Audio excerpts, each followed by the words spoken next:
So ఖచ్చితంగా ఇది కొంత హోరాహోరీగానే ఓటింగ్ అనేది కీలకమైనటువంటి విషయం అంటే రెండు కూటమిలకి కాంగ్రెస్ పార్టీ కూటమి అనే కంటే కూడా కాంగ్రెస్ బీజేపీ రెండు పార్టీలకి కూడా గెలుపు అనేది చాలా కీలకం కాబోతున్నటువంటి పరిస్థితి. గెలిచే పార్టీ రేపొద్దున జరగబోయేటటువంటి డెసిషన్ మేకింగ్లో కావచ్చు, వచ్చే ఎన్నికల సందర్భంలో కావచ్చు, అది ఈ చాలా ఒక బేస్ అయ్యే అవకాశం కనపడుతుంది కదా రాజు.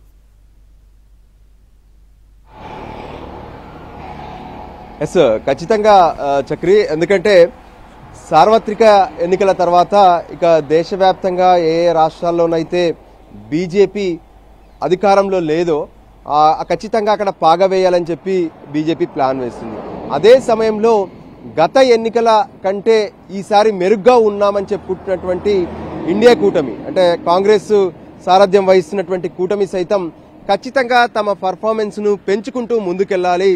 ఇప్పటికే గత అంటే మొన్నటి ఎన్నికల కంటే ముందు అంతకుముందు పార్లమెంట్లో చాలా పేలవంగా కాంగ్రెస్ కనిపించింది, కానీ ఇప్పుడు బెటర్గా ఉంది. ఎందుకంటే సీట్లు అనేటివి పెంచుకుంది.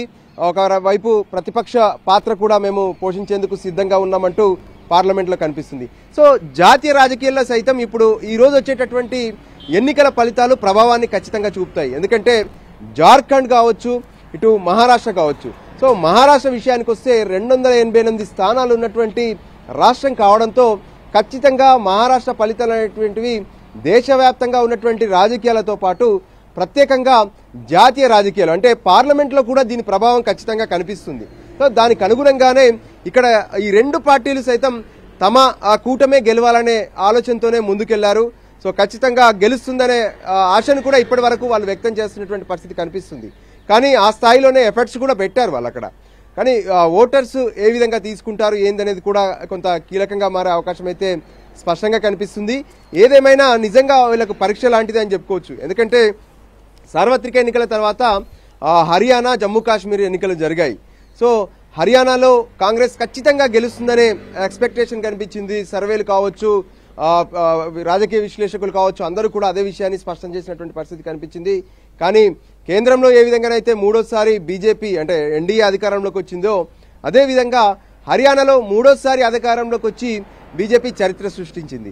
సో ఇప్పుడున్నటువంటి పరిస్థితుల్లో అలాంటి బీజేపీ ఏ విధంగానైతే ముందుకు వెళ్తుందో దానికి ఖచ్చితంగా కళ్ళెం వేయాలనే ఆలోచనతో కొంత కాంగ్రెస్ పావులు కదిపింది. దానికి అనుగుణంగానే నిజంగా సీట్ల షేరింగ్లో సైతం ఎక్కడా ఎటువంటి భేదాభిప్రాయాలు రాకుండా కొంత సీట్ల షేరింగ్ విషయంలో కూడా జాగ్రత్త పడ్డారు. దానికి అనుగుణంగానే మహారాష్ట్రలో పూర్తి స్థాయిలో ప్రచారం విషయంలో కావచ్చు, అక్కడ ఉన్నటువంటి స్థానిక నేతలకు ఇచ్చేటటువంటి ప్రాధాన్యత విషయంలో కావచ్చు కాంగ్రెస్ అన్ని రకాల జాగ్రత్తలు తీసుకుంది.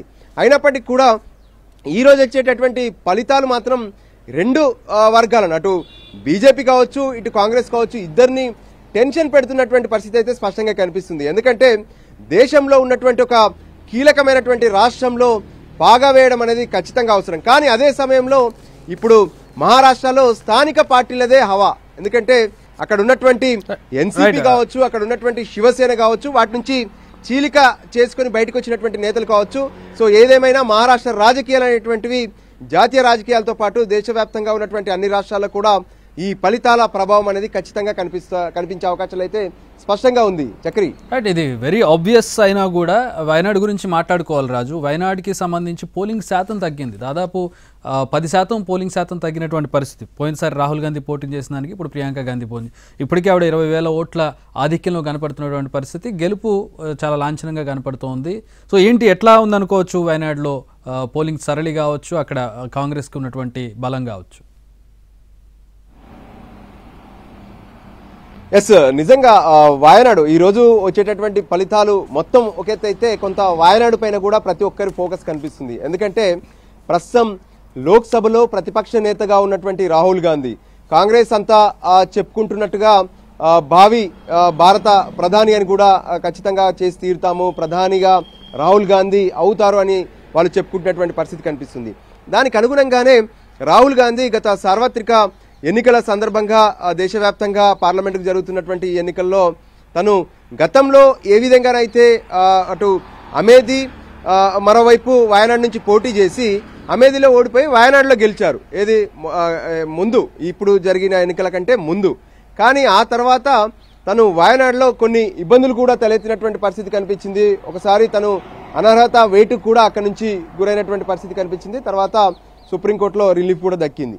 సో కానీ ఈసారి మాత్రం కొంత కాంగ్రెస్ చాకచక్యంగా వ్యవహరించిందని చెప్పుకోవచ్చు. ఎందుకంటే ఇక్కడ ఏదేమైనా సౌత్ నార్త్ అనేది ఖచ్చితంగా రాజకీయాల్లో కనిపిస్తూ ఉంటుంది. సో నార్త్లో ఉన్నటువంటి నాయకులు, ఇక్కడ గెలిచినటువంటి నాయకులే ఖచ్చితంగా దేశ రాజకీయాల్లో చక్రం తిప్పుతారనేటువంటి ఆలోచనతో వాళ్ళు కనిపిస్తున్నటువంటి పరిస్థితుల్లో యూపీలో పాగా వేసినటువంటి వాళ్ళే మళ్ళీ పార్లమెంట్లో చక్రం తిప్పగలుగుతారు, ఏ విధంగానైతే ప్రధాని అవ్వడానికి కూడా అవకాశాలు ఉంటున్నాయనే విషయం పైన కూడా కొంత చర్చలు జరిగాయి. అదే సమయంలో రాహుల్ గాంధీ మొన్న జరిగినటువంటి ఎన్నికల్లో వాయనాడు, అంటే తను అప్పటికే సిట్టింగ్ ఎంపీగా ఉన్నారు. సో వాయనాడుతో పాటు ఏ విధంగానైతే గతంలో తన కుటుంబం మొత్తం కూడా ఎక్కువ సార్లు పోటీ చేసినటువంటి స్థానం రాయబరేలీ నుంచి గతంలో సోనియా గాంధీ ఎంపీగా ఉన్నారు. కానీ ప్రస్తుతం సోనియా గాంధీ ప్రత్యక్ష రాజకీయాలకు దూరంగా ఉంటూ రాజ్యసభకు వెళ్ళిపోయారు. తను రాజస్థాన్ నుంచి రాజ్యసభలో ఉన్నారు. సో ఈ సమయంలో తను 2 ప్రాంతాల నుంచి పోటీ చేసినటువంటి పరిస్థితుల్లో 2 ప్రాంతాల్లో కూడా, అంటే 2 పార్లమెంట్ స్థానాల్లో రాహుల్ గాంధీ గెలిచారు. రాయబరేలీలో గెలిచారు, వాయనాడులో గెలిచారు. సో ఆ సమయంలో కొంత కీలక నిర్ణయం తీసుకున్నారు.